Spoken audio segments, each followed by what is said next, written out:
ponto de ordem com o bastonário da Ordem dos Advogados, João Massano. Muito boa noite. Boa noite, Pedro. E vamos começar pela questão, mais uma vez, dos advogados. Óbvio, já andamos há semanas a falar do mesmo. De José Sócrates, e porque o assunto se tem mantido à tona da atualidade. Com este memorando, vamos escrever-lhe, vamos chamar-lhe uma carta, uma mensagem, que quisermos, ao Tribunal, a criticar a juíza-presidente, e com estas palavras para a escolha dos advogados oficiosos do Tribunal, dizendo, e vou citar, abre aspas, são figurantes em busca de fama fácil e não têm procuração para me defender. Como é que a Ordem dos Advogados responde àquilo que José Sócrates diz? Bem, eu diria que este processo... Eu gosto muito de futebol e também vejo aqueles programas, até na CMTV, a falarem horas e horas sobre o penalti que foi ou não foi marcado. Nós aqui parece a mesma coisa, ou seja, em vez de falarmos dos factos, do que está a acontecer no julgamento, passamos o tempo a falar de situações que não são propriamente aquilo que deveria ser, se há ou não há prática de factos ilícitos. Se há um crime, se não há um crime. E passamos o tempo a falar de nomeações, de advogados que saem, de advogados que entram e de pormenores. Porque o que interessa aqui é, na minha opinião, se chegarmos a um fim. O centro do caso. É que o centro do caso estamos sempre a recentrar o caso, tirando do verdadeiro centro, que é o julgamento. E estamos sempre a criar aqui situações acessórias. Mas acredita que, passado todo este tempo, José Sócrates queira mesmo ter um advogado ou prefira recorrer a este expediente de passar de advogado em advogado e ir adiando o julgamento? Há uma coisa...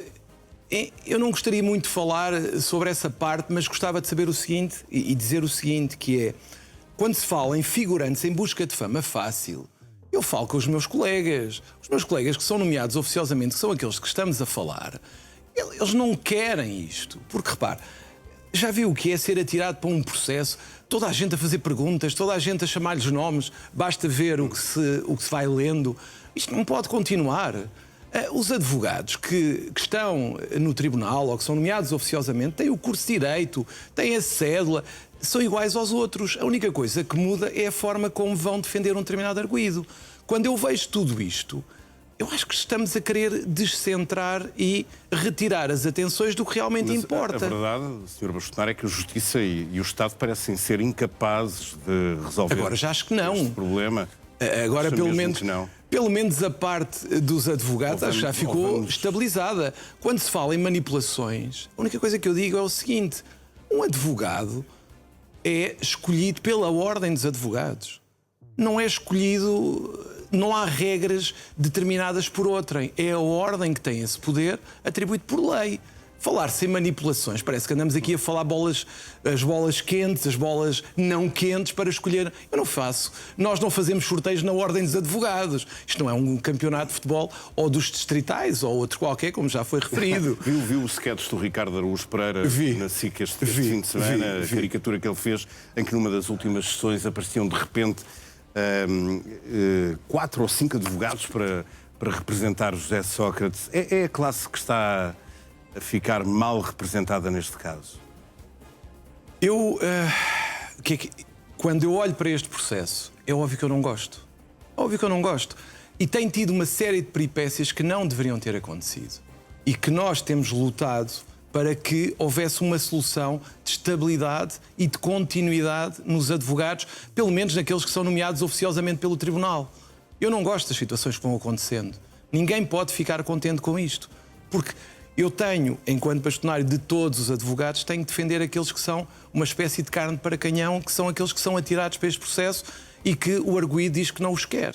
Estes oficiosos. Estes oficiosos. Não são os outros, porque os outros são escolhidos pelo engenheiro Sócrates. Aliás, é quando nós estamos a falar o tempo todo dos oficiosos, a qualquer momento o engenheiro Sócrates pode escolher um advogado. Pode constituir. Aliás, temos um advogado no processo que diz que inclusivamente tem uma procuração. E um advogado já lá está há muito tempo.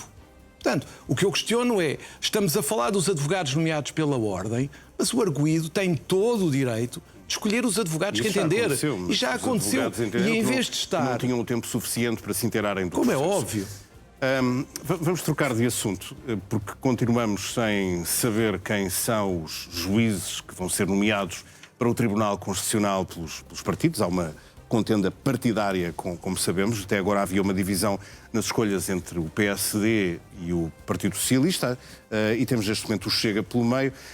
E começa a parecer que os juízes do Tribunal Constitucional são uma espécie de delegados... Comissários políticos. Mesmo comissários políticos. Emissários delegados dos partidos no TC. Como é que se afasta esta ideia dos emissários políticos, até para que o trabalho destes juízes e do Tribunal como instituição não seja desacreditado? Eu acho que a pergunta que as pessoas devem colocar neste momento é: eu acredito neste tipo de escolhas? Então como é que devemos começar a escolher os juízes do Tribunal Constitucional? Devemos afastar os partidos desta... Eu não sei se podemos, nem gostava de dizer se deve ser o partido A, o partido B, o partido C, ou se deve ser outro tipo de escolha. Porque tem que haver uma escolha. Isso aí é inegável. E a questão aqui é, quando as próprias entidades que têm que escolher começam a tratar isto quase como um jogo em que eu quero o meu juiz, tu queres o teu, mas eu tenho mais votos, por isso eu é que tenho que ter. Ah, não, mas eu sempre tive, também tenho que ter um agora. E parece que, no fundo, nós estamos a querer, agora sim, dar a entender para fora que há uma influência pela cor partidária da escolha. Ora, isto é o pior que se pode fazer num tribunal. Nós não podemos fazer isto. Bom, mas nada mudou na forma como os juízes do Constitucional são escolhidos. Se perguntar... foi mais, mas, Pedro, no fundo, um partido. Claro, mas a questão não é essa. A questão é que a forma como tudo está a surgir na praça pública é o juiz do Chega, é o juiz do Partido Socialista, é o juiz do Partido Social Democrata. E qual é a credibilidade do Tribunal depois, no final disto tudo? Pode também os juízes que não queiram ter essa conotação. Acha que existem riscos de ter um juiz nomeado pelo Chega para o Tribunal Constitucional, ou devemos sempre acreditar que, apesar do partido que nomeia, esse juiz há de fazer um trabalho completamente independente no local onde estiver? Eu acredito nos juízes, apesar de tudo o que dizem dos advogados em relação aos juízes. E neste caso, até lhe digo mais, a ser verdade, o nome que foi apontado como sendo o juiz que seria indicado pelo Chega, eu até acho que é uma excelente escolha. Até acho que é uma excelente escolha. É uma pessoa que me dá garantias. Não acredito que entre num jogo partidário. Agora, nós temos que afastar este libelo que é... Ele é o juiz do Chega. Não é o juiz do Chega. Ele tem que ser o juiz do Tribunal Constitucional e tem que decidir, não é de acordo com a ideologia do partido que o indica, mas com a Constituição. Há matérias constitucionais que são cavalos de batalha do Chega. Estamos a falar e que são marcadas ideologicamente. Claro, mas um juiz, quando decide, tem que julgar de acordo com a lei. Não pode fazer um juízo político. Ou a Constituição permite, ou não permite. E não é porque, de repente, temos uma maioria de direita, como é dito, na ordem dos 70%, que, de repente, a Constituição tem que virar toda à direita. Tem que haver uma linha vermelha. E mais, volto-lhe a dizer, o juiz indicado, ou que seguramente terá sido indicado, ou que foi dito que foi indicado pelo Chega, é um juiz no qual eu confio em absoluto e que não acredito que entre nesta luta partidária. Vamos para o último assunto, João Massano. Houve um incidente na manifestação de sábado pró-vida.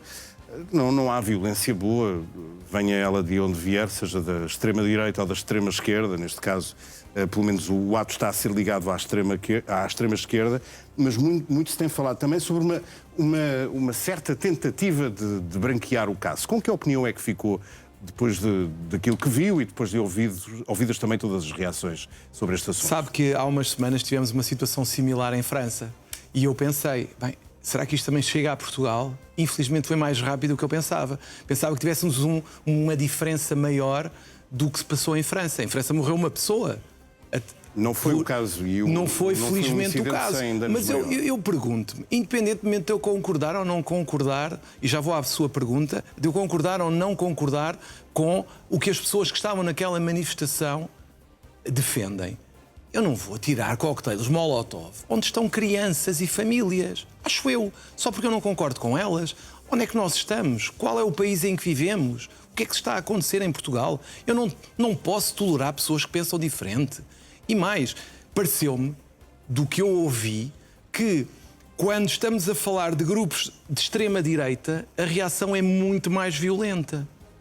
E isso eu não posso aceitar. Para mim, violência de extrema-esquerda ou de extrema-direita é exatamente igual. E um Estado que possa ter uma tolerância diferente consoante a esquerda ou a direita, não é um Estado verdadeiro. A violência, qualquer que ela seja, tem que ser punida e tem que ser erradicada da sociedade. Mas sente, por exemplo, como disseram algumas vozes, Paulo Núncio, o deputado do CDS, foi até um dos mais vocais nesse sentido, que a comunicação social tende a branquear estes casos quando eles são protagonizados pela extrema-esquerda? Eu acho que isso... Se fosse um ataque contra um grupo trans que abriria telejornais? Eu acho que... Ou há um exagero? De facto... Eu não diria que há um exagero, mas diria que há certos temas que são mais facilmente noticiáveis e que surgem mais facilmente nos jornais e que têm mais tempo de antena. Isso é um facto.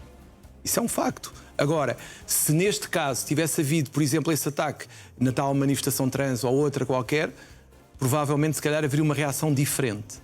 Porque estávamos a falar de uma minoria e aqui estamos a falar não de uma minoria deste tipo.